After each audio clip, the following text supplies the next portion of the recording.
Jalan Sumbangsih 5, Setiabudi, Jakarta Selatan. Pada sebuah lorong sempit inilah Habibie Afsah tinggal.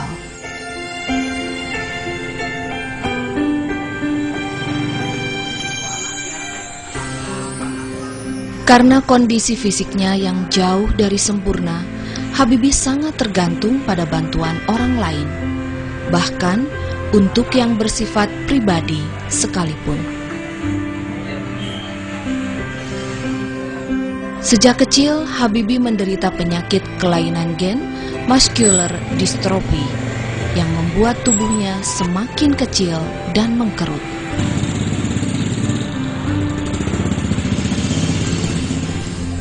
Menurut dokter yang merawatnya, ada sebuah lubang pada otaknya yang membuat otot-ototnya tidak berfungsi.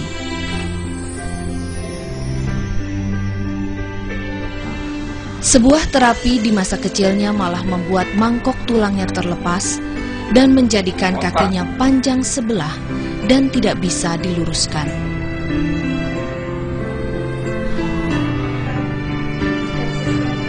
Praktis, Habibie pun lumpuh. Malangnya, penyakit ini belum ada obatnya dan tidak bisa disembuhkan. Sel itu kan pertumbuhannya berbagai macam nanti. Ada istilahnya, kalau mau ditelusuri, itu istilahnya mitokondria, perubahan mitokondria. Ya, jadi asal mula dari suatu sel itu terjadi perubahan fungsinya. Penyakit ini belum ada yang obatnya.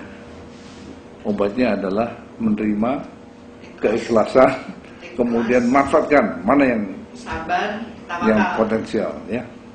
Itu yang harus. Melewati umur 17 tahun, tulang bahu Habibie mulai melorot. Perutnya mengempis dan tangannya layu. Satu-satunya organ tubuh yang masih bisa digerakkan selain mata dan mulut tinggal jari tangan kanannya. Meski harus diganjal dengan bantal, Habibie mencoba bertahan dengan apa yang tersisa dari dirinya. Dan pilihannya adalah internet marketing.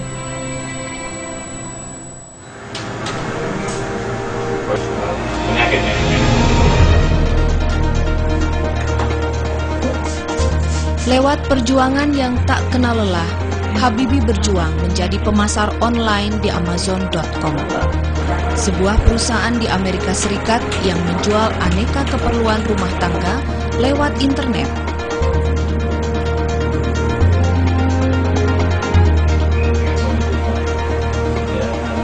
Peruntungan Habibie rupanya cukup baik di sini. Omsetnya selama 3 bulan tidak kurang dari $146.000, sedangkan komisinya mencapai $6.500.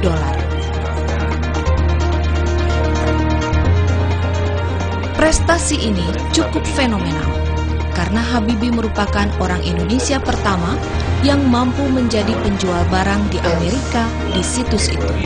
Padahal ia belum pernah ke Amerika dan tidak pernah beranjak dari kursi rodanya. Karena saya melihat Habibie telah memiliki prestasi. Dan prestasinya ini bukan merupakan prestasi yang kecil. Ini merupakan prestasi yang sangat dibanggakan. Pada saat itu di Indonesia belum ada seorang pun yang berhasil sukses di Amazon. Belum ada. Habibie dengan berbagai kelemahannya dan kekurangannya, dia berhasil melakukan sesuatu yang di luar dari orang-orang lain yang tidak memiliki kelemahan-kelemahan tersebut. Nah, dua hal inilah yang saya rasa saya bisa angkat Habibie supaya Habibie bisa lebih dikenal oleh banyak orang.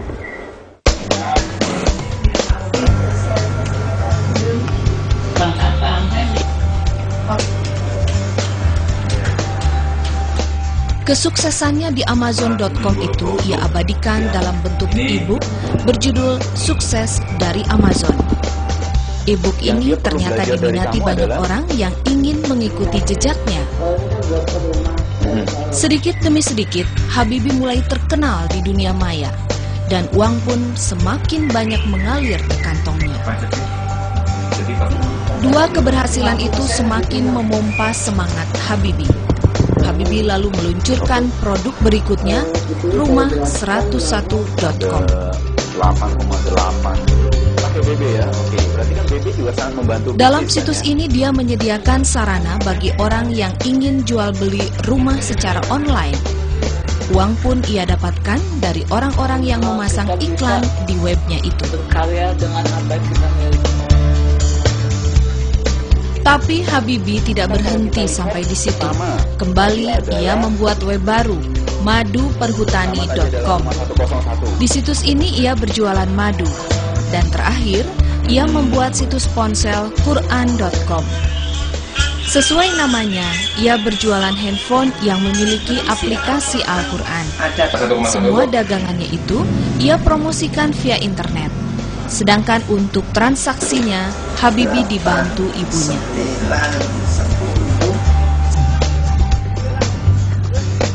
Karena dinilai sukses di dunia internet marketing, Habibie mulai sering diundang untuk menjadi motivator maupun pelatih internet marketing. Sejauh ini, Habibie telah tampil di beberapa kota, seperti Jakarta, Bandung, Semarang, dan Pekanbaru. Di rumahnya, Habibie membuka kelas private bagi siapa saja yang ingin belajar internet marketing. Muridnya bukan orang cacat saja, tetapi juga orang-orang normal.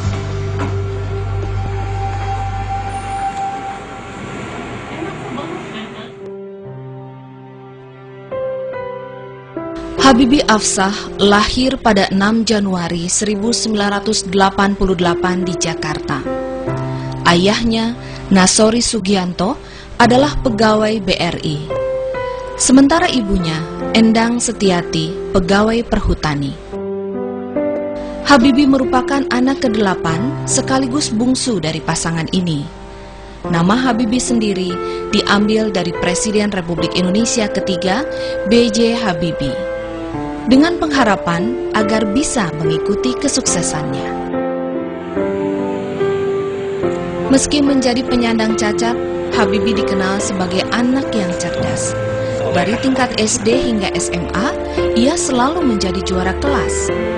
Gurunya pun mengenangnya sebagai anak yang memiliki semangat belajar tinggi. Jika motivasinya besar gitu, jadi niatnya pengen belajar itu banyak gitu. Jadi dibandingkan dengan yang lain, malah justru dia yang paling menonjol di kelas gitu. Jadi selama 3 tahun di sini dia selalu juara.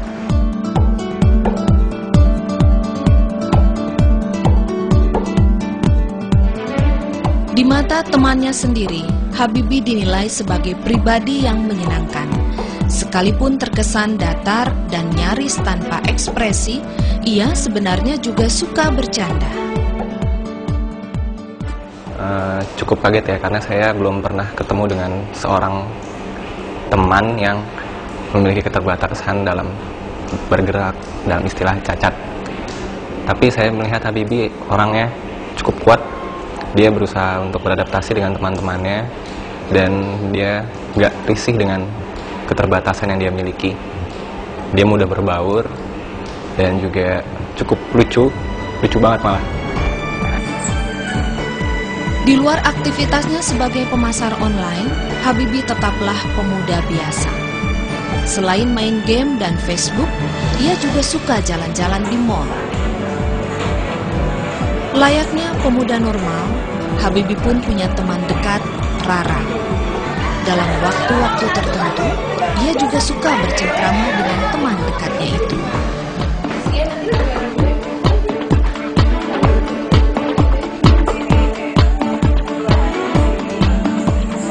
Kesuksesan Habibie bagaimanapun tidak terlepas dari kegigihan ibunya, Endang Setiati. Maklumlah, ia adalah anak kandung satu-satunya.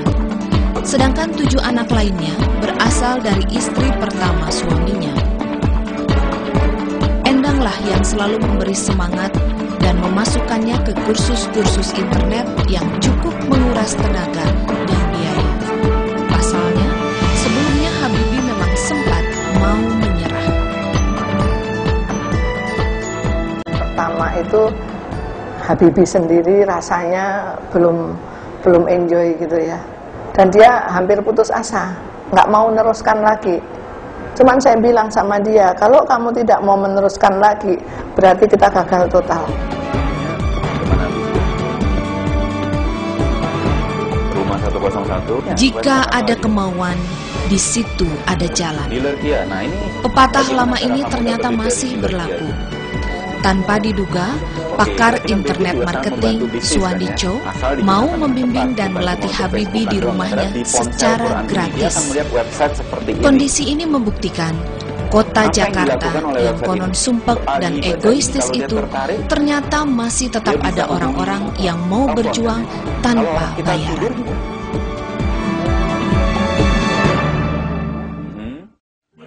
Aduh, bagaimana susah payahnya.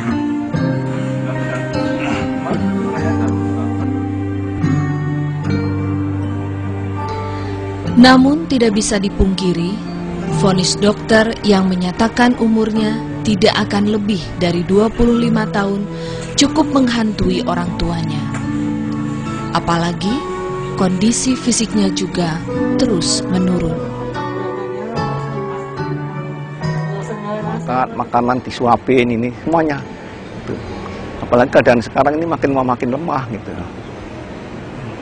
Kalau duduk aja kan perutnya ini kan pencong begini kan keluar. Jadi tulang belakang itu nggak bisa nahan lagi.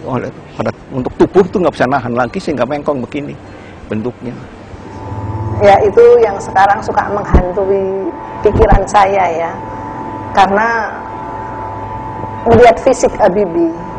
Fisik Habibie itu makin hari memang makin menurun. Makin menurun. Ya, apapun yang akan terjadi pada anak saya itu hanya kepada Allah saya berharap. Mudah-mudahan Allah mengabulkan permintaan saya agar Habibie dipanjangkan umurnya.